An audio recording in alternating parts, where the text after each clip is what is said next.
أما بعد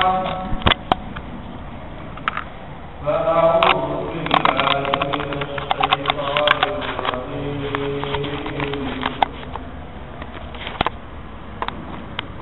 بسم الله الرحمن الرحيم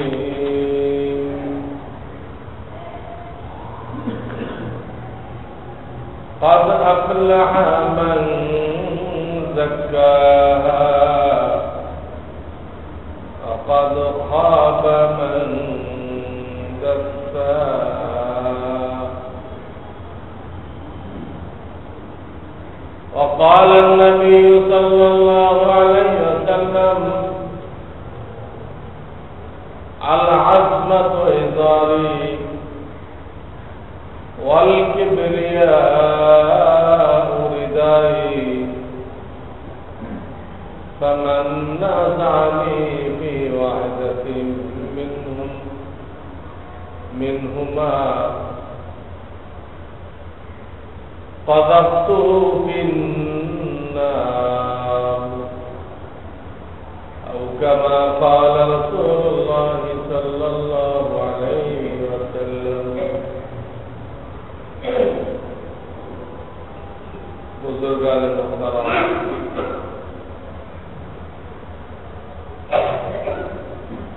আল্লাহ রাব্বুল আলামিন রমজানে আমাদের জানের কুরবানি নিলেন।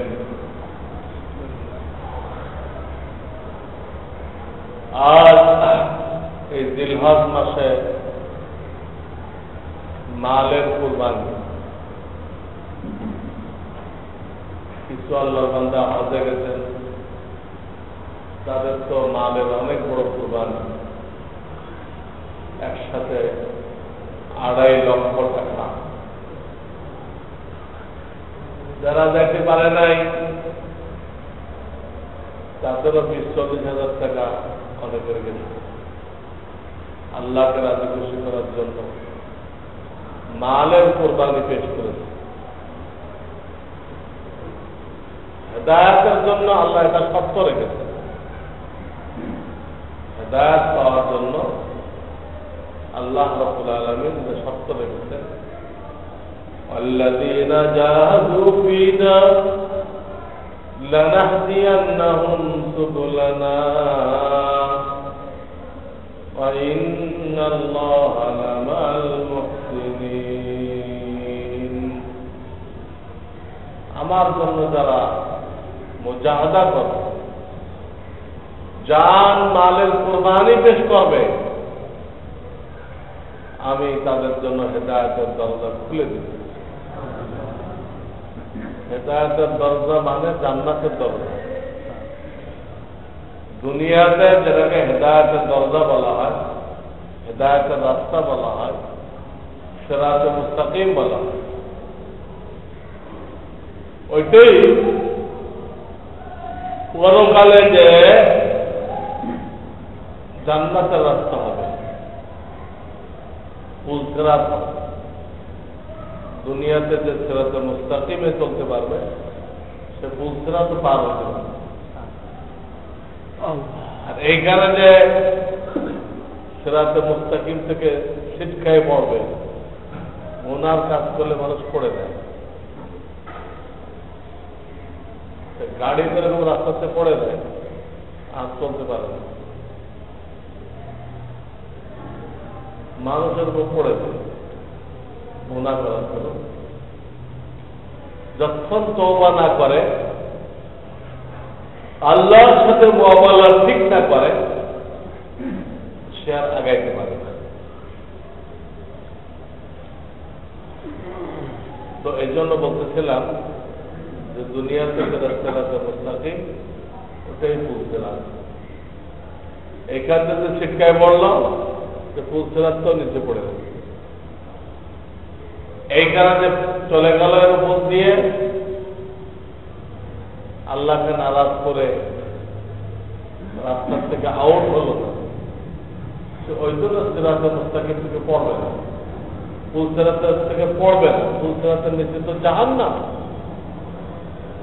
ফুলসিরাত থেকে পড়বে না, সে পার হয়ে জান্নাতে চলে যাবে।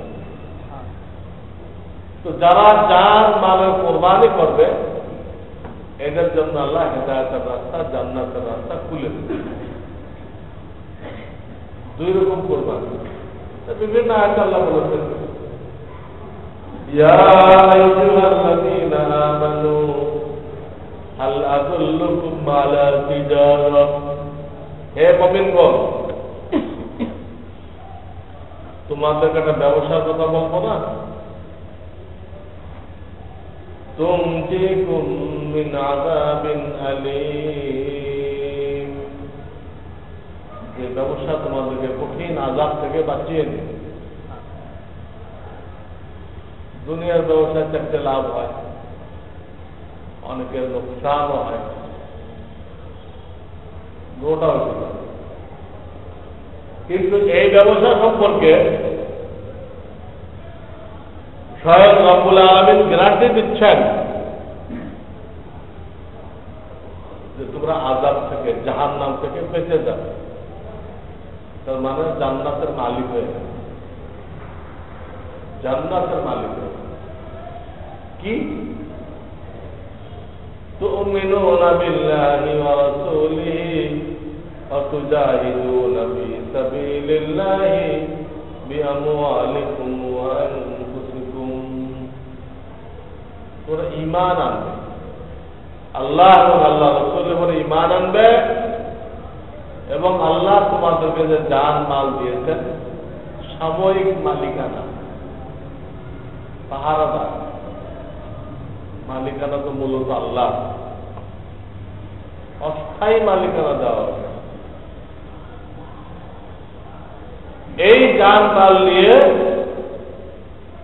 আল্লাহর জন্য ত্যাগ পেশ করতে হবে, কুরবানি পেশ করতে হবে। আল্লাহ কুরবানি চান,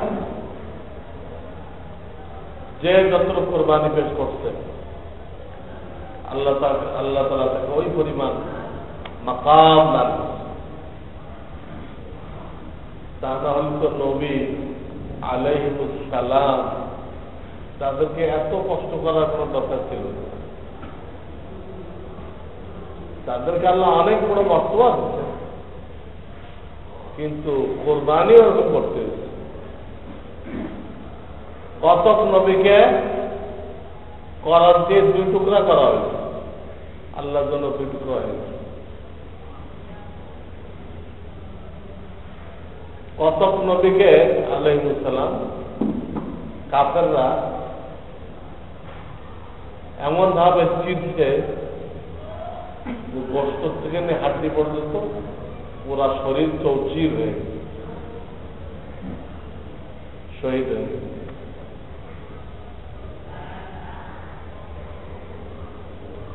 এইভাবে দেখা যাচ্ছে পুরা নবীকে বিশাল কোরবানি দিতে। আমাদের নবী আলাইহিস সালাম সারা জীবন কোরবানি দিতেন। সবচেয়ে সিরিয়াস কোরবানি হচ্ছে দুই দিন, এক তয়েফের দিন, তয়েফবাসী মান আনলো না, বাচ্চাদেরকে লেলাই দিল, পাথরের আঘাতে সারা শরীর রক্তাক্ত হল, জুতা পর্যন্ত পায়ের সাথে আটকায় গেল, নবী আলাইহিস সালাম বেহুশ হয়ে গেল।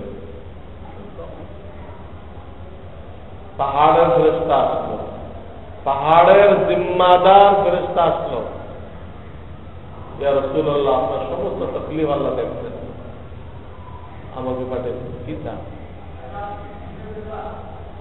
আপনি যদি আমাকে ইশারা করেন তাহলে দুই পাশে পাহাড় আছে, দুই পাহাড়ের মাঝখানে একটা বস্তি, এটা খুবই উর্বর বস্তি, এটাকে ভূস্বর্গ বলা যায়, এরকম বস্তি, এত সুজলা সুফলা। শাম দেশকে ভূস্বর্গ বলা।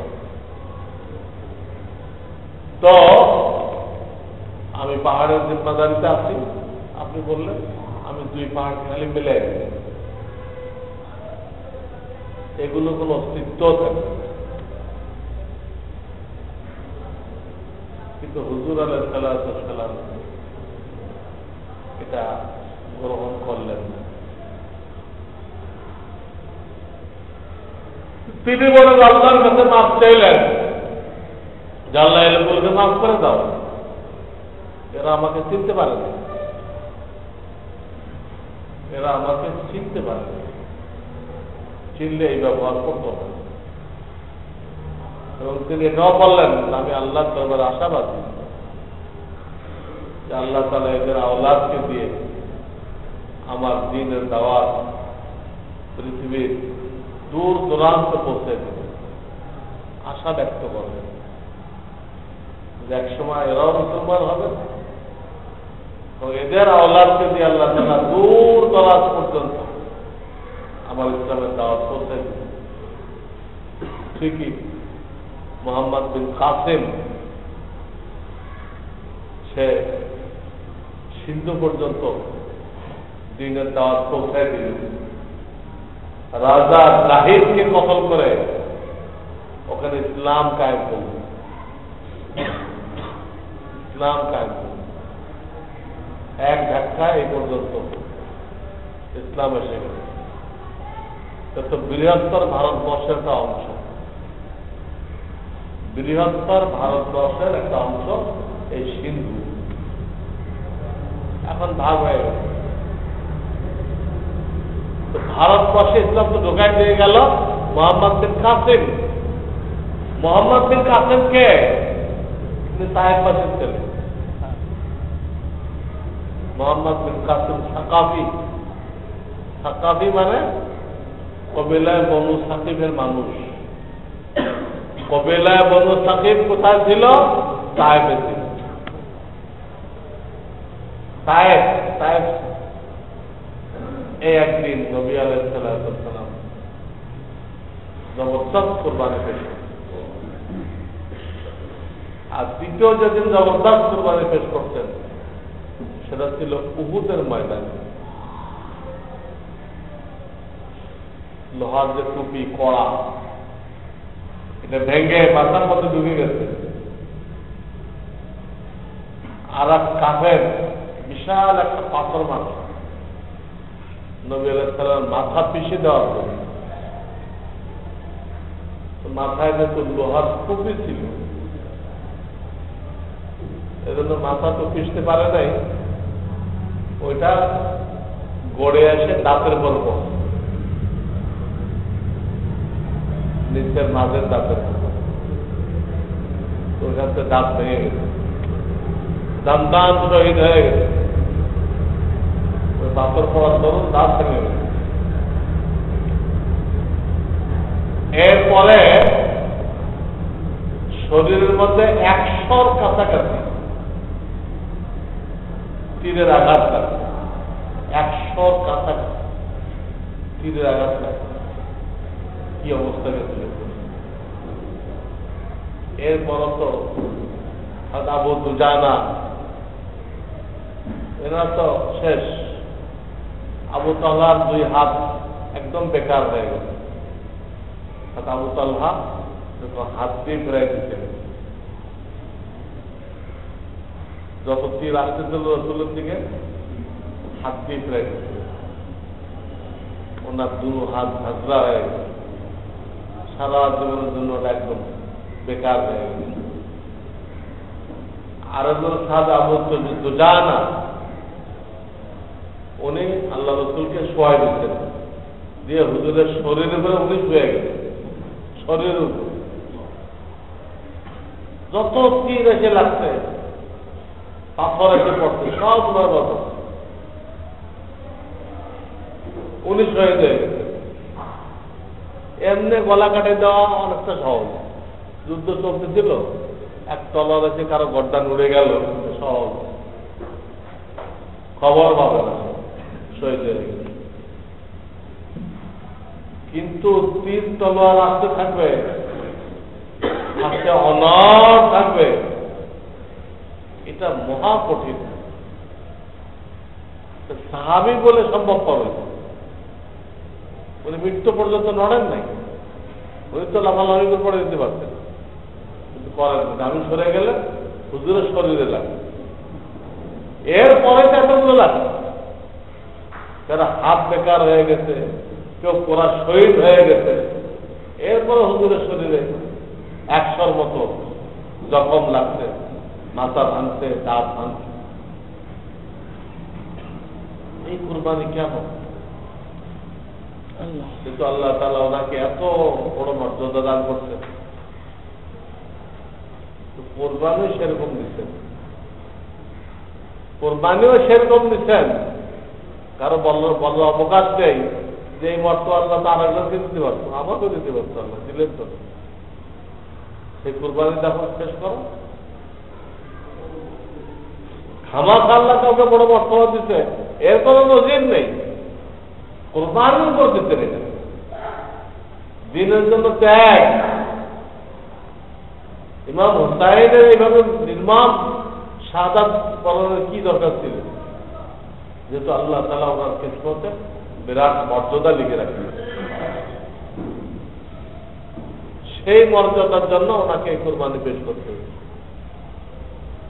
আল্লাহর দরবারে যার যত মর্যাদা হাতে রয়েছে, প্রত্যেকের একই ইতিহাস,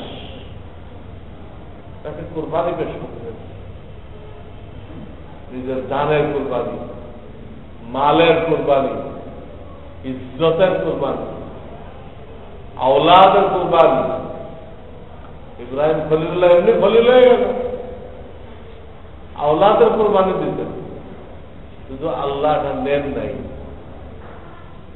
ছুরি ভোতা করে দিতেন, ছুরিকে কাটার অনুমতি দেন নাই। উনি তো প্রস্তুত ছিলেন আল্লাহর হুকুম পালন করার জন্য। প্রত্যেকে কোরবানির কারণে আল্লাহর দরবারে মর্তবা লাভ করে।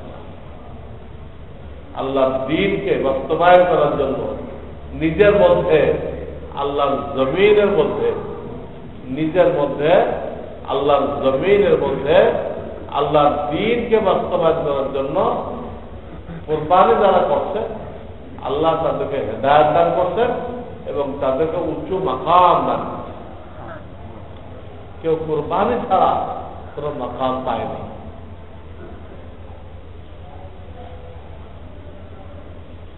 এই জন্য আল্লাহ রাব্বুল আলামিন আমাদের প্রত্যেককে জানও দিয়েছেন, কম বেশি মালও দিয়েছেন, জানও দিয়েছেন, মালও দিয়েছেন। এখন আল্লাহ দ্বীন কায়েম করার জন্য আমাদের জান কতটুক খরচ হয়, আমাদের মাল কতটুক খরচ হয়, এটা আল্লাহ দেখবেন। হ্যাঁ, এ মালু ওরা মেহনত করতে থাকো। فَسَيَرَى اللَّهُ عَمَلَكُمْ وَرَسُولُهُ وَالْمُؤْمِنُونَ।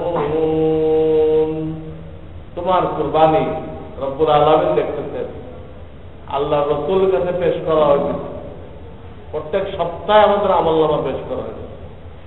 তোমাদের কুরবানি ওয়াল মুমিনুন, মুমিনরা দেখতেছে। তাহলে কারো অভিযোগ করার সুযোগ নেই। তাহলে এই এত বড় মাকাম পাইল, আমাকে দিলেন না, চলবে না। তোমার কোরবানি দেখো, তুমি আল্লাহ দিনের জন্য কি কোরবানি পেশ করো।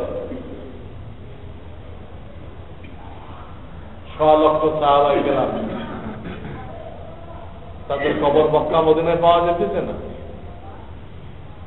কোথায় কোথায় পাওয়া যেত, দুনিয়ার আনাচে কানাচে তাদের কবর পাওয়া যেত।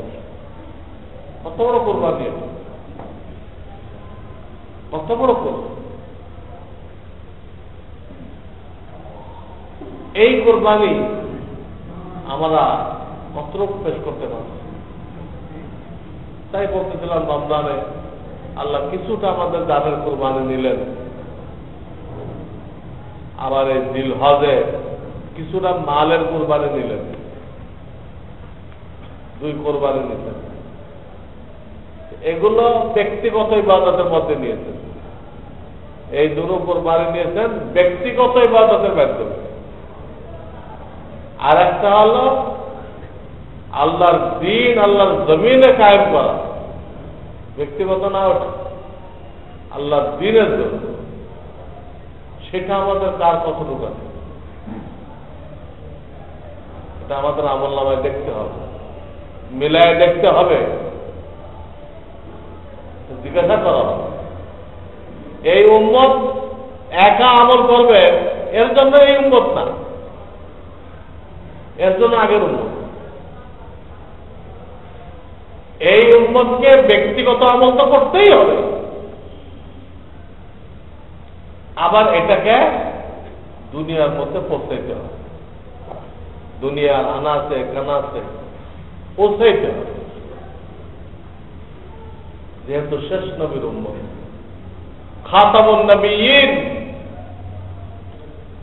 যিনি সমস্ত নবীদের সিলমোহরের পরে আর থাকে না কিছু, সেই নবীর উম্মত।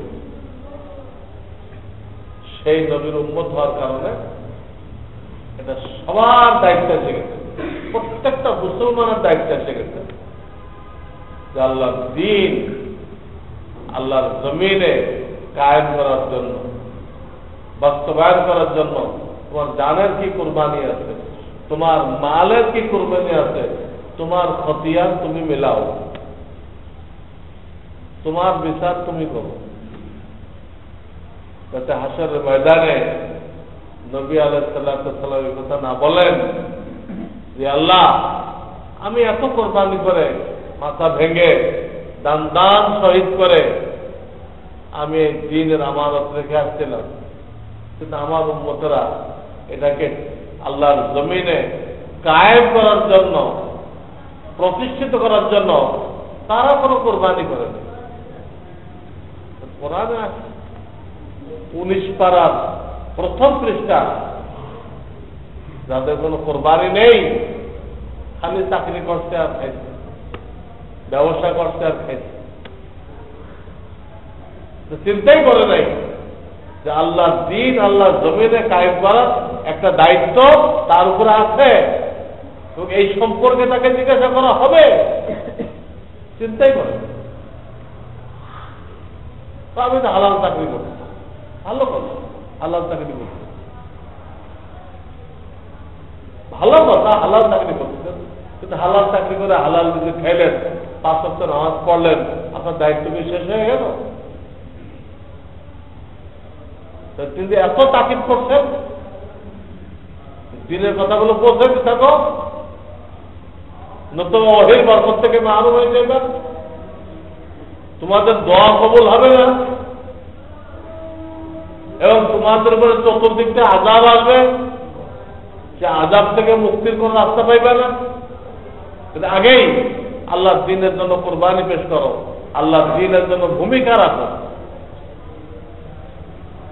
আমরা এগুলো বলে আল্লাহর কাছে পার পাবো না, আমি অমুক কাজে ব্যস্ত ছিলাম, অমুক কাজে ব্যস্ত ছিলাম, ব্যবসা নিয়ে ব্যস্ত ছিলাম, আমি আমার মন্ত্রিত্ব সামলানোর জন্য ব্যস্ত ছিলাম, এগুলো আল্লাহর কাছে কোনো জবাব হবে না। আমি যেটা দায়িত্ব দিয়েছি সেটার কোনো খবর নেই, ফালতু একটা দায়িত্ব বানায় ওটা নিয়ে ব্যস্ত ছিল কেন? তোমাকে কে ব্যস্ত হইতে বলছিল? আমি তো খালিক মালিক, আমি তো ওখানে দায়িত্ব দিয়েছি, যার কোনো খবর নেই, আর তুমি নিজে একটা দায়িত্ব পালন করো। দেখেন না মানুষের অবস্থা, জামাত আসার টাইম নেই, বয়ানে বসার সুযোগ নেই, বয়ান আসে না, জুমার দিন আসে অনেকে, ওই নামাজ শুরু হওয়ার সময় আসে, নামাজ শুরু হওয়ার সময় আসে, বয়ান আসে না। কি ব্যস্ত? আচ্ছা এত ব্যস্ত তোরা 2টা পর্যন্ত টেলিভিশন দেখো কেমনে? এত ব্যস্ত যখন তুমি, তোমার 2টা পর্যন্ত টেলিভিশন দেখার টাইম কোথায়? তুমি বয়ানও আসতে পারলে না। যান তবলিগের গান করতে যান, টাইম নেই তার, খুব ব্যস্ত। কি ব্যস্ত? এক চায়ের দোকানে বসে বসে টেলিভিশন দেখতেছে আর কখন পর চা খাইতে, এটা নাকি ব্যস্ত, এটা নাকি সাংঘাতিক ব্যস্ত সে, এই জন্য সে মসজিদে আসতে পারল। বাস্তব দেখেন, মানুষের অবস্থা দেখে। আল্লাহর ঘরে একটু সময় দিবে, আল্লাহর দিনের জন্য একটা সময় দিবে, এটা রাজি নেই। পকেটের পয়সা দিয়ে এখানে বসে জাহান্নাম খরিদ করতেছে, টেলিভিশন দেখতেছে, চা খাইতেছে, ঘন্টাকে ঘন্টা, এর জন্য সময় দিতে পারবে। কেন এই অবস্থা? এই অবস্থা এই জন্য ইমানের জন্য তার কোনো মেহনত নেই। ইমান কি জিনিস, ইমান কত বড় মূল্যবান জিনিস এই বুঝ নেই। আখিরাতের প্রতি বিশ্বাস দুর্বল। আখিরাত আছে কিনা এই বিশ্বাসটাও দুর্বল। কাফেরা বলতো ইন্না যুন্নু ইল্লা যান্না, রাসূলকে বলতো আমাদের বিশ্বাস হয় না, হালকা ধারণা হয়, হইলে হইতে পারে। কাফেরদের কথা কোরআনে আছে, তারা বলতো যে আপনি কিয়ামত কিয়ামত করেন, আমাদের বিশ্বাস তো হয় না, হালকা ধারণা হয়, হইলে হইতেও পারে, অসুবিধা নেই। হইলে এখানে যেমন আমাদের অনেক মাল বললো দেখতেছেন, সব এখানে আমরা পেয়ে যাবো। কি সুন্দর তাদের কথা।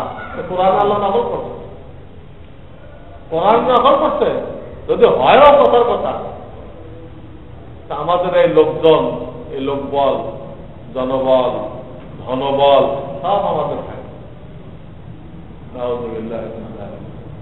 আমাদের সেই হাল, ওটা দিনের জন্য সময় বের করতে রাজি নেই। গুনার জন্য ঘন্টাকে ঘন্টা সময় দিচ্ছি, গুনাহের জন্য। অথচ আদমশুমারিতে আমাদেরকে মুসলমান বলা হয়। আমরা কি বাঁচতে পারবো? হাসরের ময়দানে পিপাসিত অবস্থায় সবাই দৌড়াবে হাউজে কাউসারের দিকে, তখন বিরাট এক গ্রুপকে ফেরেশতারা ভাগাই দেবে, তারাও কিন্তু মুসলমান। হাউজে কাউসারের দিকে দেবেন, আর মুসলমান হিসেবে আল্লাহ রাসূল তো গায়েব জানেন না, তিনি কোনো গায়েব জানেন না। যারা বিশ্বাস করে তাদের ঈমান নষ্ট হয়ে গেছে। রাসূল গায়েব জানে, এটা যারা বিশ্বাস করবে তাদের ঈমান বাতিল। তো মুসলমানের সূরতে দেখে আমাদের রাসূল ফরিয়াদ করবেন, ইয়া আল্লাহ, এরা দেখতে তো আমার উম্মতের মতো, এদেরকে আসতে দেওয়া হচ্ছে না কেন? আল্লাহর পক্ষ থেকে জবাব আসবে যে আপনার জানা নেই। মা আহদাসু বা'দা, আপনার দুনিয়ার থেকে আসার পরে এদের অবস্থা কি ছিল আপনি তো জানেন না। এটা তো আপনার দিনকে পরিবর্তন করে দিচ্ছে। আপনি যে নমুনা রেখে আসছিলেন, এই নমুনার সাথে কোনো সম্পর্ক ছিল না। হ্যাঁ, আল্লাহ জবাব দিবেন। নামকে আসতে মুসলমান বলে মুসলমান মতো দেখা যাবে, তত মোনাফেকরাও থাকবে মুসলমানদের দলে, লেবাস মুসলমানদের মতো, লেবাস মুসলমানদের মতো, কিন্তু সব আটকাই দিয়ে ফেরেশতা। আল্লাহর হাবিব ফরিয়াদ করবেন, এই জবাব আছে। আপনি জানেন কোন কোরবানি নেই আপনার দিনের জন্য, এদের কোন কোরবানি করে নাই, বরং আপনার দিনকে জবাই করতে এই লোকগুলো। তখন হুজুরে সোহকান সোহকান, দূর হয়ে যাও, দূর হয়ে যাও। হুজুর নিজের কথা বলেন, আমি এই কষ্ট করে এই আমানত রেখে আসছিলাম, আর তোমরা আমার উম্মত হয়ে বিভিন্ন বাহানায় সেই দিনের থেকে দূরে ছিলে, কাজে এই উম্মত আমার দরকার নেই। আমরা যেগুলো অজুহাত খাড়া করি, চাকরির অজুহাত, আমার চাকরি থাকবে না, ব্যবসার অজুহাত, বিভিন্ন দুনিয়াবি জরুরত, আমি বিল্ডিং বানাইতেছি, এখন কেমনে যাইব 3 দিনের জন্য, এক একজন এক অজুহাত খাড়া করে। এই অজুহাত দেখায় না দিনের কাজ করে, না কোরআন সই করে, না নামাজ সই করে, না হজে যায়, সবটা থেকে দূরে। এজন্য আমাদেরকে সময় বের করতে হবে, দিনের জন্য কোরবানি পেশ করতে হবে এবং নিজেকে প্রস্তুত রাখতে হবে। প্রস্তুত যে আজকে রাত্রে আল্লাহ যদি ডাক দেয় আমাকে আসো, তো ডাক দেওয়ার পর তো জিজ্ঞেস করবেন কি আনছো, আমার জন্য কি আনছো, আমি কি জবাব দিব? কিতাবে লিখতে প্রত্যেককে জিজ্ঞেস করা হবে তুমি আমার জন্য কি আনছো। আমার জন্য মানে আমার দিনের জন্য। আমার জন্য কি আনছো মানে আমার দিনের জন্য কি কোরবানি করে আসছো। আমার দিন দুনিয়াতে টিকে থাকুক, কাফেররা আমার দিন পেয়ে যাক, এর জন্য তুমি কি করে আসছো, সবাইকে জিজ্ঞেস করা হবে। এর জবাব যদি আমরা দিতে না পারি, আপনি করে আমি গরিব মানুষ ছিলাম, অনেক মেহনত করে, হ্যাঁ, দেশকেলি করে আমি ধনী হয়েছিলাম, হয়ে একটা বিল্ডিংও বানাইছি, এই জব দিলাম। আমি গরিব ছিলাম, গরিবদের চেষ্টা করে ধনী হয়েছে, খালি ধনী হয় নাই, আবার একটা সুন্দর বিল্ডিংও বানাইছে, এইগুলো করে আছে। এ থেকে আল্লাহ মাফ করবেন? বিল্ডিং বানানোর দায়িত্ব কাউকে কোনো আয়াতে দেওয়া হয়েছে? বিল্ডিং বানানোর দায়িত্ব, গাড়ি কেনার দায়িত্ব কোন আয়াতে কাউকে দেওয়া হয়েছে? বা এটা কৈফিয়ত চাওয়া হবে? হ্যাঁ, সেদিন এক সিমেন্টের গাড়িতে লেখা দেখলাম, জন্ম সৃষ্টির লক্ষ্যে। কি অর্থ? সিমেন্টের গাড়ির গায়ে এই কথা লেখা, তার মানে আমাদের জন্ম হয়েছে কি জন্য? তারা প্রত্যেকে একটা বিল্ডিং তৈরি করি। সিমেন্ট কোম্পানি সবাইকে দাওয়াত দিচ্ছে, আমাদের জন্মই দেওয়া হয়েছে একটা একটা বিল্ডিং তৈরি করার জন্য। তা আপনি যদি না তৈরি করতে পারেন, তা আপনি আল্লাহ কাছে জবাব দিয়ে করতে পারবেন। আমরা বিল্ডিং করতাম। দেখেন, প্রত্যেকটা বেহুদা মানুষ বদ্দিন ওই বদ্দিনের দাওয়াত দিচ্ছে। প্রত্যেকটা বদ্দিন তার বদ্দিনের দাওয়াত দিচ্ছে। আর এই উম্মতকে বানানো হয়েছে জান্নাতের দাওয়াত দেওয়ার জন্য, জাহান্নামকে বাঁচানোর জন্য। আমরা চাইলেন এই হাতে গোনা কয়েকটা বুড়া বাদ দেন, আর নেই কেউ, আর পুরা উম্মত মনে হয় দায়িত্ব মুক্ত। কি হবে আমাদের? এই জন্য আল্লাহর দেওয়া জান, আল্লাহর দেওয়া মাল আল্লাহ রাস্তা ব্যয় করতে হবে। একটা ব্যক্তিগত ইবাদত, আরটা হলো আল্লাহ দিন কিভাবে আমার পরবর্তী জেনারেশন পায়, পুরা দুনিয়ার মানুষ এই দিন কিভাবে পায়, এর জন্য একটা কোরবানি। দুই রকম কোরবানি।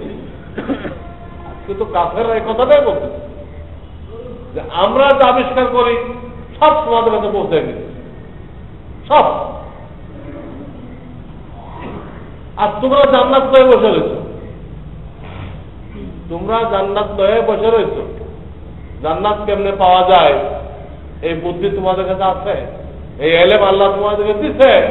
এই এলেমটা তোমরা দুনিয়ার বাসীর কাছে পৌঁছে দিবে না যে এই কাজ করলে জান্নাত পাওয়া যায়? পৌঁছে দিতে না কেন? আমরা হাসরের ময়দানে তোমাদের বিরুদ্ধে নালিশ করি, ঠিকই কাফেররা নালিশ করবে, নবী আলাইহিস সালাম নালিশ করবে, আমার এই উম্মত আমার দিনের জন্য কিছুই করে। এই জন্য দুই লাইনের কোরবানি পেশ করতে হবে, ব্যক্তিগত আমল সুন্দর করার জন্য আর আল্লাহর দিনকে আল্লাহর জমিনে কায়েম করার জন্য। এই উম্মতের দুটা দায়িত্ব। কেউ আশা না করি আমি ব্যক্তিগত দিনদারি দিয়ে বেরতে চলে যাব, এই উন্মত একটি বাদ।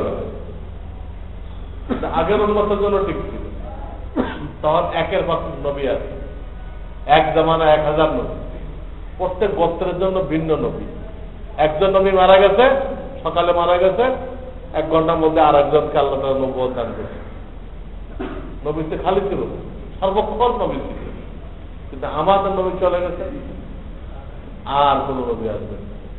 ঈসা আলাইহিস সালাম আসবেন, উনি নবী হিসাবে আসবেন। উনি আসবেন, নবুয়ত প্রচার করতে আসবেন না। এই উম্মতের একজন সদস্য হিসেবে আসবেন উনি। এই জন্য এই উম্মতের অনেক বড় দায়িত্ব, অনেক বড় দায়িত্ব। এই জন্য আমাদেরকে আল্লাহর দ্বীন সম্পর্কে জানতে হবে। নিজের জন্য মেহনত করি, নিজেকে মুমিন বানানোর জন্য, বা আল্লাহর জমিনে দ্বীন কায়েম করার জন্য, যে কোনো আমল কবুল করার জন্য আল্লাহ রাব্বুল আলামিন দুটা শর্ত রাখে। একটা হলো ওর বাহ্যিক নমুনা, আল্লাহ রসুল যে নমুনা রেখে গেছেন ওই নমুনায় হইতে হবে। আপনি নতুন একটা নমুনা কায়েম করলে হবে না, নতুন কোন নমুনায় দিন কায়েম করবেন এটা হবে না। হাক্কানি ওলামায়ে কেরাম কেন যায় না টেলিভিশনে? অনেকে বলে যে আপনার কথাগুলো টেলিভিশনে বললে হ্যাঁ সারা দেশের লোক জানতো, আপনার না যাওয়ার কারণে জানতেছে না। অনেকে বলে ফেলে, বোঝা যায় কেন যায় না। এই জন্য যায় না যে আল্লাহ রসুল যে রূপরেখা রেখে গেছেন যে ওইটা না, ওইটা না, ওটা গুনার আড্ডা খানা। ওখানে পুরুষ যাবে তো সে গুনার সহযোগিতা করলো, তার ছবি মহিলারা দেখলো। কোন মহিলা গেল এখানে প্রোগ্রাম করতে, তার ছবি পুরুষরা দেখলো। আর গান বাদ্য তো আসছেই, বেহায়াপনা, অশ্লীলতা আসছেই, এর তো কোনো শেষ নেই সেখানে। পুরা জন্তু জানোয়ারের কারবার। কোন সঠিক মেজাজের মানুষ, যার মেজাজ ঠিক আছে, তবিয়ত ঠিক আছে, সেটা বরদাস্ত করবে। কিন্তু মানুষজন প্রচুর স্তরে নেমে যাক, মানে এই সপ্তাহের জন্য বরদাস্ত করা সহজ হয়ে যায়। মানুষ যখন মনুষ্যত্বের স্তরে সেটা বরদাস্ত করতে পারবে না। এই সমস্ত নাজায়েজ জিনিস, হারাম কাজ, একের পর এক হারাম, একের পর এক হারাম, মনে হয় গুনার মধ্যে ডুবে আছে।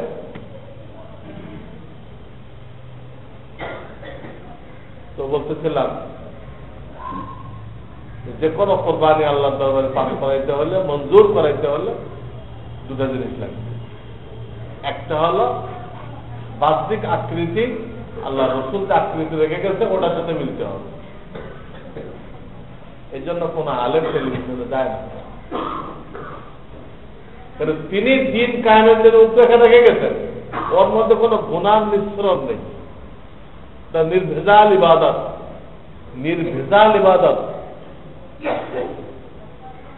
তিনি দিন কায়েম করার কোন পদ্ধতি এরকম বলে যান নাই যে ওই পদ্ধতিতে দিন কায়েম করতে গেলে আমাকে কিছুটা গুনাহগার হইতে হবে, এরকম কোন পদ্ধতি রেখে যান। আপনি ওইখানে যায় গুনাহগার হয়ে মানুষকে দিনের দাওয়াত দিবেন, এটা দিন হবে না, রসুলের নমুনার সাথে মিলবে না। বা কেউ সিনেমা হলে গেল, সিনেমা খতম হলে আমি ওখানে সংক্ষিপ্ত লিখতার দিয়ে সবার 3 লাখ তাশকিল করে দেব, সেও বই দেখতে গেছে। শরিয়াতের এলাও ওই জায়গার মধ্যে দিনের কথা বলাও না যায়, বাথরুমের ভিতরে কোরআন তেলাওয়াত নিষেধ, টয়লেটের মধ্যে কোরআন তেলাওয়াত জিকির আজকার নিষেধ, ওরা গুনার আড্ডার ভিতরে দিনের দাওয়াত দেওয়া নিষেধ, যাওয়াও নিষেধ। আল্লাযীনা লা ইয়াশহাদুনা যুর, আল্লাহ মুমিনের কথা সিফাত বায়ান করছেন। একটা সিফাতেই যেখানে গুনাহ হয় ওখানে সে যায় না। আল্লাযীনা লা ইয়াশহাদুনা যুর, যুর মানে হলো গুনার জায়গা, ওলামায়ে কেরাম এখানে যায় না। আমার দিন নষ্ট করে, আমার দিন নষ্ট করে আমি দিন কায়েম করব, আমার নিজের দিন নষ্ট করে দিন কায়েম করব, তা শরীয়ত বলে নাই। হ্যাঁ, ওই কমিউনিস্টরা সব ধনীদের গলা কাটে, কেটে টাকা লয়ে আসে, এনে গরিবদেরকে বেলে দেয়। দেখতে তো ভালোই, গরিবদের কত খেদমত করলো। আর কজন গলা কাটে গরিবদের খেদমত করলো, দেখে শরিয়ত হবে কি দিন হবে? দিন যদি হইতো তো মানুষ কতল করা লাগতো না। তো বড়দেরকে কতল করে গরিবদেরকে বিলাই দিতে, তো দিনের সাথে কোনো সম্পর্ক নেই। ওরা কিছু সরকারি মাদ্রাসা আছে, কায়েম করতে গেলে 101টা গুনাহ করতে হয়। ছাত্র সংখ্যা মিথ্যা, উস্তাদের সংখ্যা মিথ্যা, সব মিথ্যা লিখতে হয়, সব মিথ্যা লিখতে হয়। তারপর আমার সরকারদের টাকা তুলতে হয়, এখানে সব ঘুষ। এই করে করে কিছু লোক এই ইংরেজদের তৈরি এই মাদ্রাসা চালাইছে। তোরা চিন্তাই করতেছে না এটা মাদ্রাসা কেমনে হলো। আমি ছাত্র সংখ্যা মিথ্যা লিখলাম, শিক্ষক মিথ্যা লিখলাম, যুবক যুবতী একসাথে পড়াই দিলাম। কোরআন পড়াই দিতে যুবক যুবতী একসাথে পেল, ওদের একসাথে বসাও না যায়। টিচার যে ময়েগুলো দেখতেছে এটা হারাম, কত হারাম এক জায়গায় টাকা তুলতেছে ঘুষ দিয়ে, ঘুষ দিয়ে। এবার হাজার হারাম করে নাম দিতে কি মাদ্রাসা, নাম দিতে এটা একটা মাদ্রাসা। নিজেও ধোকার মধ্যে আছে, পুরো জাতিকেও ধোকার মধ্যে রাখে। বুঝতে হবে যদি এটা মাদ্রাসা হইতো, দিনের কাজ হইতো, তাহলে এখানে কোনো গুনাহ থাকতো না। গুনাহ ইবাদতের সাথে গুনাহ মিলতে পারে না, কোন ইবাদতের সাথে গুনাহ মিলতে পারে না। গুনাহ মিললে ওটা ইবাদত থাকে না। ইবাদতের সাথে গুনাহ মিলাই দিবেন, ওটা ইবাদত থাকবে না। দুধের সাথে চিনা মিলাই দিলে দুধ থাকে না, চিনা হয়ে যায়, নাপাক হয়ে যায়। ইবাদত পিওর ইবাদত। ওমা উমিরু ইল্লা লিয়াবুদুল্লাহ মুখলিসিনা লাহুদ্দিন। দিনকে পিওর আল্লাহর জন্য করতে বলা হয়েছে, আল্লাহর জন্য করতেছে। আল্লাহর জন্য করতে হলে মিথ্যা লেখা লাগবে। এই জন্য বিভিন্ন জায়গায় এইভাবে যেখানে দেখা যায় আল্লাহর কথাও আছে আর গোনাও আছে, বুঝতে এটা দিন না। যত ভণ্ডপীর দেখবেন, হ্যাঁ এখানে খুব জিকির হয়েছে, আবার ঢোল বাজাবে। হ্যাঁ জিকির তো আল্লাহর ইবাদত, ঢোল কেন? এটা পুরো ভণ্ডামি, এটা বদ্দিন। আবার সেখানে নারী পুরুষ একসাথে বসে, কার বউ কার স্বামী একসাথে বসে জিকির করছে, দিন হয়। আবার সেখানে যে পীর, হ্যাঁ সবার মাথায় ফু দিতেছে, মহিলাকে বুকের মতো ফু দিয়ে দিচ্ছে। আবার বলতেছে আমার চিনে রাখবো ভালো করে, আসলে ময়দান আমার টুকায় বের করো, আমি সব মতো ভেসতে পেরে যাই। আরে বাবা এখানে নবীদের পিঠটা পানি হয়ে যাবে। সামনে সব লিখতে মনে আসতে পারে তা নবী, নবীদের পিঠটা পানি হয়ে যাবে। ইয়া রাব্বি সাল্লিম সাল্লিম, আল্লাহ সালামত দাও, এই করতে থাকবে। নবীরা পরেশান, আর উনি সবাই গাছটি বেঁধে ভেসের মধ্যে নেবেন। এইসব ভণ্ডামি। আর সেখানে সব শিক্ষিত লোকেরা রেখেছে, গ্রাজুয়েটরা রেখেছে, গ্রাজুয়েটরা রেখেছে। কি শিখল? এদের দিনের আদনা সর্বনিম্ন পুস্তক নেই, সর্বনিম্ন পুস্তক বলে দিল দিন না। এটা মহিলারা আসছে জিকির করতে, ঢোল বাজানো হইতেছে, তবলা বাজানো হইতেছে, এটা জিকির হয় না। জিকিরটা একা করতে হয়। জিকির ইনফরাদে আমল, এক জায়গায় বসে করেন, এক জায়গায় বসে করেন, তাতে নিষেধ না। এক জায়গায় 100 লোক ইশরাকের নামাজ পড়লো, নিষেধ হবে? এক জায়গায় 100 লোক ইশরাকের নামাজ পড়লো, এটা কি নিষেধ? হ্যাঁ, কিন্তু 100 লোক যদি জামাত কায়েম করে ইশরাকে, তখন হবে নিষেধ। তো এক জায়গায় বসে 100 জন জিকির করেন, কোনো নিষেধ না। কিন্তু একজন ইমাম বানাইলেন, আপনি জিকিরের ইমাম। আপনি ইনফরাদি ইবাদতকে, একাকী ইবাদতকে ইজতিমাই বানাই দিলেন, সবাই মিলে করা বানাই দিলেন। তো রাসূলের সুন্নতের নমুনা পাল্টাই দিলেন, যে সুন্নতের নমুনার উপরে নেই। দুরূদ শরীফ একা একা পড়ার জিনিস, দুরূদ শরীফ একা একা পড়ার জিনিস। ওখানে একজনকে ইমাম বানাই দিলেন, দিয়ে এটা ইজতেমাই রূপ রেখা বানাইলেন, ইজতেমাই। ওই দুরূদের আর কোনো সব থাকলো না, ওটা শরিয়ত সম্মত দুরূদ না, এটা তো একা পড়ে, একা পড়ে। এক জামানায় দেওবন্দের পাশের এক মসজিদে এরকম বেদাতিরা খুব মিলাদ করত। আরে মিলাদ সহি করে পড়ে, রসুলের সুন্নত এবার বয়ান হোক, কোন সহি দুরূদ শিখাই দেওয়া হোক, এটা প্রত্যেকে 11 বার পড়ে, পড়ে দোয়া করে দেবে, তাহলে সহি মিলাদ। আল্লাহ রসুলের সুন্নত বয়ান করা হবে, যে কোনো বিষয়, খাওয়া সুন্নত, ঘুমানো সুন্নত, মসজিদে ঢোকার সুন্নত, বের হওয়ার সুন্নত, যে কোনো সুন্নত বয়ান করে। বয়ান করা মানে তো তার লোকেরা সহি দুরূদ জানে তো ভালো।